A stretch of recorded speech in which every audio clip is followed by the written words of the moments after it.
Hallelujah, press God. देवाचं वचन आम्ही पाहूया. येशूचं रक्त, येशूचं रक्त, येशूचं रक्त महान आहे. आमेन. हालेलुया. आणि त्याने यीशु रक्त, यीशु मसीह ने अपना लहू हमारे लिए बहाया है. उसका लहू मूल्यवान है. वचन कहता है कि तुम्हारा छुटकारा सोने रुपए से नहीं, पर यीशु मसीह के अनमोल लहू के द्वारा, मेमने के अनमोल लहू के द्वारा तुम्हारा और मेरा छुटकारा हुआ है. आमेन. हालेलुया. और वचन कहता है वही पाप के लिए प्रायश्चित है, और केवल हमारे लिए नहीं, संसार के हर एक व्यक्ति के पापों के लिए वही प्रायश्चित है. हम देखेंगे वचन में, इब्रानियों में लिखा गया, इब्रानियों उसका 9वां अध्याय और 22 वचन कहता है. इब्रिकारासपत्र त्याचं 9वां अध्याय आणि 22 वचनामध्ये व्यवस्थेच्या अनुसार पापाची क्षमा रक्त ओतल्याशिवाय होत नाही. आणि व्यवस्था के अनुसार पाप की क्षमा लहू बहाने के द्वारा ही होती है. बिना लहू बहाए पाप की क्षमा नाही. रक्त ओतल्याशिवाय पापाची क्षमा नाही, वचनामध्ये लिहिलं आहे. आम्ही वाचूया वचन. इब्रिकारासपत्र त्याचं 9वां अध्याय आणि 22 वचन भेटतं. इब्रिकारासपत्र 9वां अध्याय आणि 22 वचनामध्ये म्हटलं आहे, रक्त ओतल्याशिवाय पापाची क्षमा नहीं. व्यवस्था के अनुसार हाँ प्राय सब वस्तुएं लहू के द्वारा हाँ शुद्ध की जाती है, हाँ और बिना लहू बहाए क्षमा नहीं होती है. हाँ. तो यह वचन कहता है, सच तो यह है कि व्यवस्था के अनुसार प्राय सब वस्तुएं लहू के द्वारा शुद्ध की जाती है, बिना लहू बहाए पाप की क्षमा नहीं. बिना लहू बहाए पाप की क्षमा नहीं. और बाइबल कहती है यीशु मसीह ने अपना लहू का एक एक कतरा बहाया ताकि हम छुटकारा पाए. आमेन. और इसलिए वचन में लिखा गया है, देखो जैसा उस यह वचन आपने पढ़ा, बिना लहू बहाए पाप की क्षमा नहीं, और यीशु मसीह ने वो लहू बहाया. इसलिए बाइबल कहती है वही पापों के लिए प्रायश्चित है, और केवल हमारे लिए, संसार के हर एक व्यक्ति के लिए. 1 यूहन्ना 2:2 में लिखा गया है, वही पापों के लिए प्रायश्चित है. 1 यूहन्ना की पत्री 1 यूहन्ना 2:2 में लिखा गया है, वही पापों के लिए प्रायश्चित है, और केवल हमारे लिए नहीं, पर हमारे संसार के हर एक व्यक्ति के पापों के लिए वही प्रायश्चित है.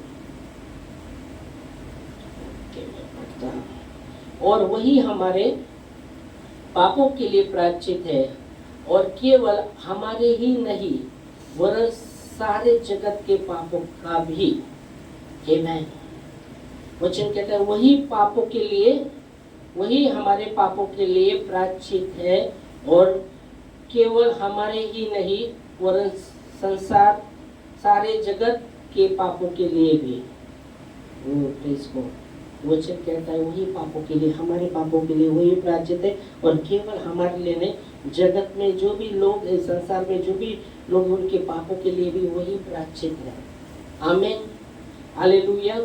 Praise God. परमेश्वर को महिमा, प्रभु को महिमा. यीशु मसीह जब क्रूस पर गए, बाइबल कहते हमारे विरोध में जो लेख था, विरोधी का लेख था, वचन कहता है क्रूस पर जो प्रभु ने किया वो अद्भुत है, वो अद्भुत है. तो क्रूस पर यीशु मसीह ने क्या किया? यीशु मसीह ने क्रूस पर क्या किया? वचन कहता है, हम देखेंगे कलीसियों 2 अध्याय और 14 और 15 वचन.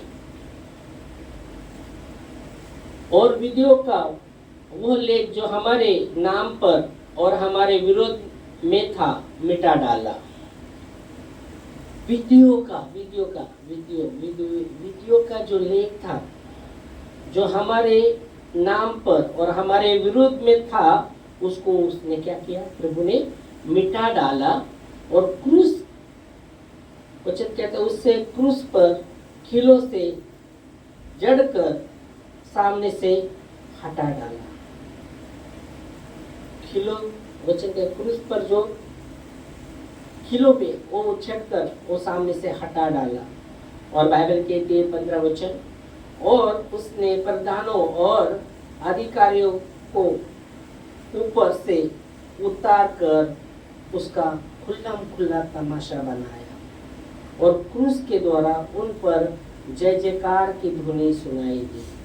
आमीन, हालेलुया। तो क्रूस पर जो प्रभु ने किया है वो अद्भुत है। तो क्या किया यीशु मसीह ने? जो हमारे विरुद्ध में जो विधियों का जो लेख था, हमारे नाम पर था विधियों का लेख, और हमारे विरुद्ध में उसको मिटा डाला और उसने क्रूस पर खीलों से उसको जड़कर सामने से हटा डाला। और बाइबल कहती है और उसने प्रधान और अधिकारियों को ऊपर से उतार कर उनका खुला खुला तमाशा बनाया। जो प्रधान अधिकारी किसको दर्शाता है? जो शैतान और उसकी सेना उसको दर्शाता है। यीशु मसीह ने एक जगह कहा कि मैं अभी ज्यादा बात नहीं करूंगा क्योंकि इस संसार का अधिकारी आ रहा है, इस संसार का सरदार आ रहा है, उसका मुझ में कुछ भी नहीं, उसका मुझ में कुछ भी नहीं। तो वचन कहता है कि जो हमारे विरुद्ध में जो लेख था हमारे नाम पर और हमारे विरुद्ध में जो वचन कहता है हमारे नाम पर जो लेख था और हमारे विरुद्ध में जो था उसको उसने खीलों से जड़कर हमारे सामने से हटा डाला। आमीन, हालेलुया। जो क्रूस पर अद्भुत रूप से प्रभु ने कार्य किया, शैतान का खुला खुला तमाशा किया, उसकी सेना का खुला खुला तमाशा किया इसके द्वारा, और बाइबल की क्रूस के द्वारा उस पर जय की ध्वनि सुनाई दी। आमीन, हालेलुया, प्रेज गॉड। एक जगह आप देखेंगे तो क्रूस पर जाने से पहले यीशु मसीह ने कहा मेरा समय पूरा हुआ है।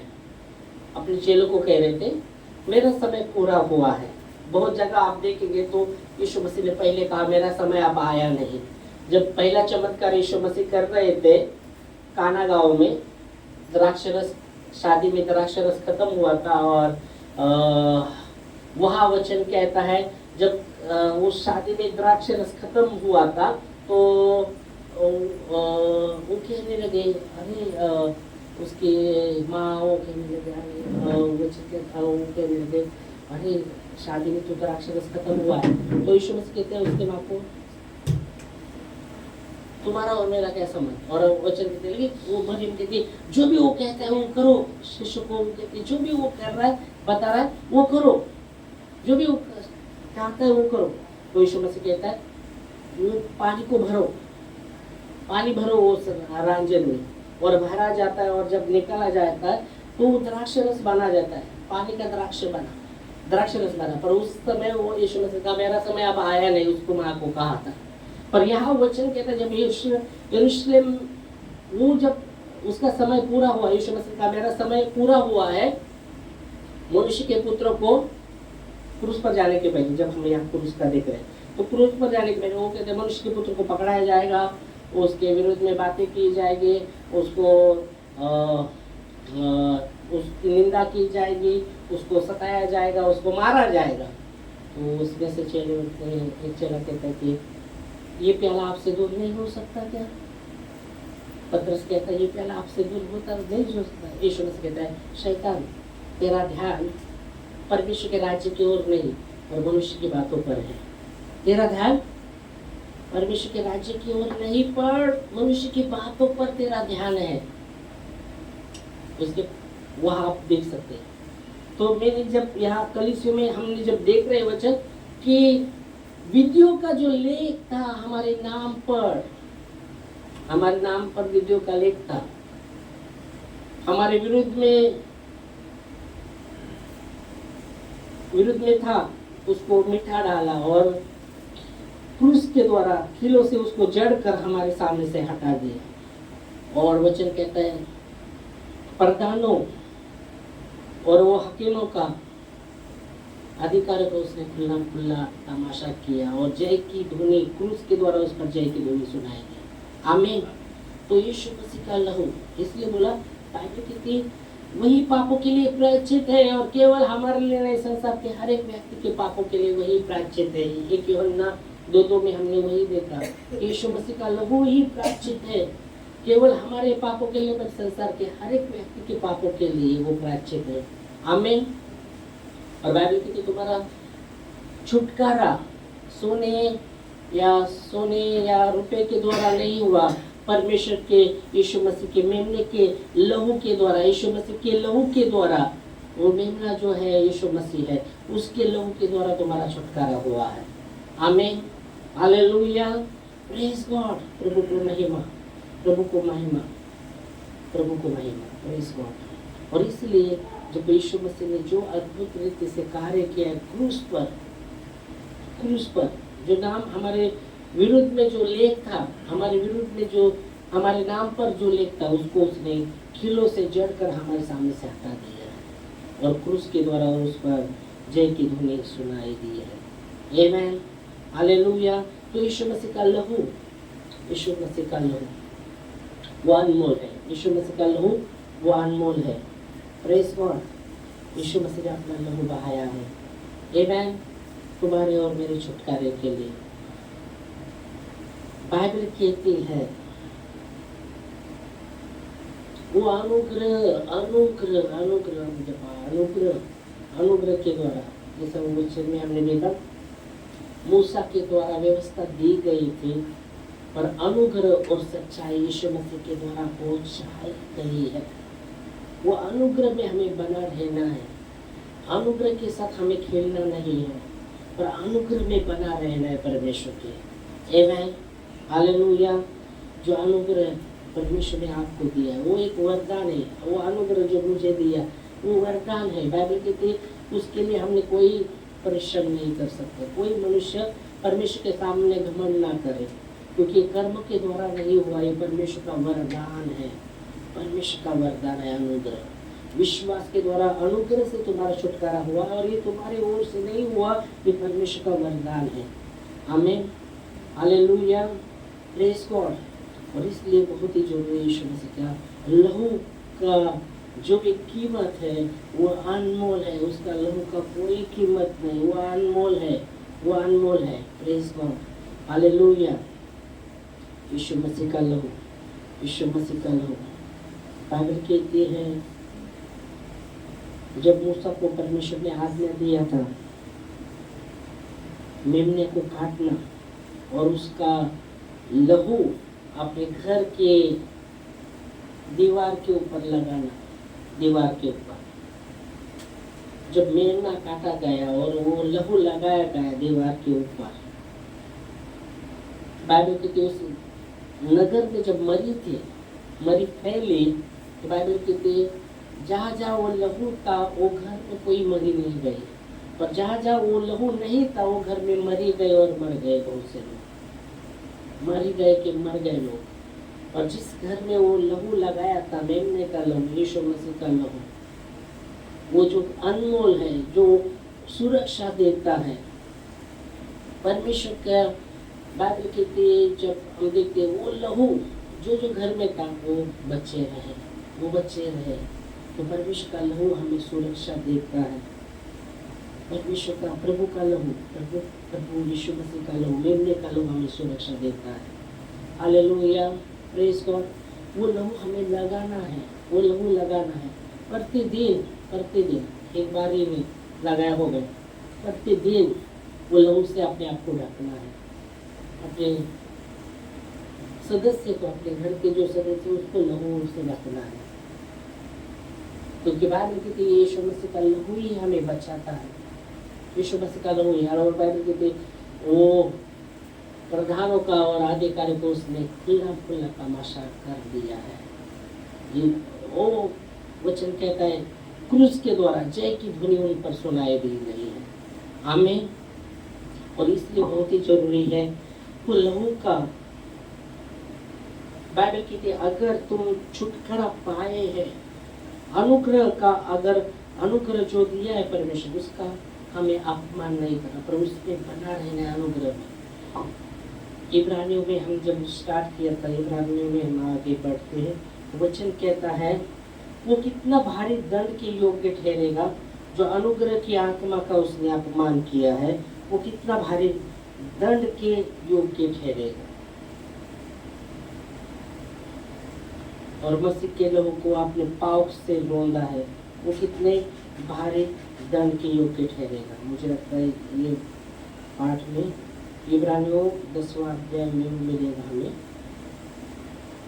इब्रानियों 10वां अध्याय, और मुझे लगता है 34 वचन देखो, 34 वचन इब्रानियों इब्रानियों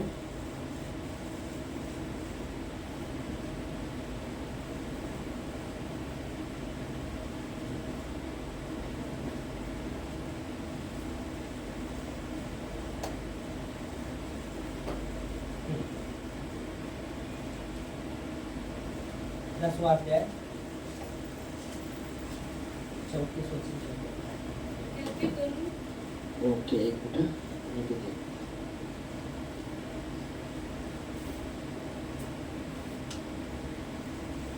नहीं 29 पड़ेगी। तो सोचो, सोच लो कि वो कितने भारी दल के योग्य ठहरेगा। देखो अनुग्रह में हमें बना रहना है परमेश्वर के, प्रतिदिन उसके लहू को हमें अपने जीवन पर लगाना है।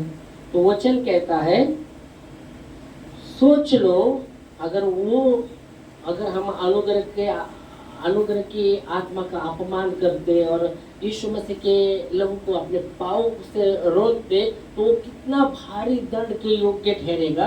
आगे सोच लो। हाँ, इसने परमेश्वर के पुत्र को हाँ, पाँव से रौंदा, परमेश्वर के पुत्र को पाँव से रौंदा और वाचा के लहू को इसके द्वारा वो पवित्र ठहराया गया, हाँ, अपवित्र जाना है और अनुग्रह की आत्मा का अपमान किया। अनुग्रह की आत्मा का अपमान किया है। कितना भारी दंड के योग्य ठहरा है, सोच लो। इसलिए अनुग्रह जो दिया है परमेश्वर ने, वो अनुग्रह में हमें बना रहना है।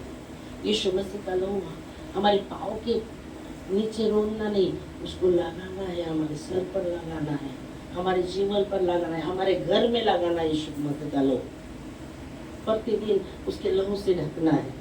क्योंकि बाइबल कहती जब मूसा ने वो मेमना काटा था, वो घर में मरी नहीं, घुसी, वो बचे रहा। जिस घर में वो लहू नहीं था, वो घर में मरी हुई घुस गई और सब मर गए। यीशु मसीह ने कहा बुद्धिमान व्यक्ति मेरे पास आता है, मूर्ख भी मेरे पास आता है, मेरी बातों को सुनता है। मूर्ख मेरी बातों को सुनता है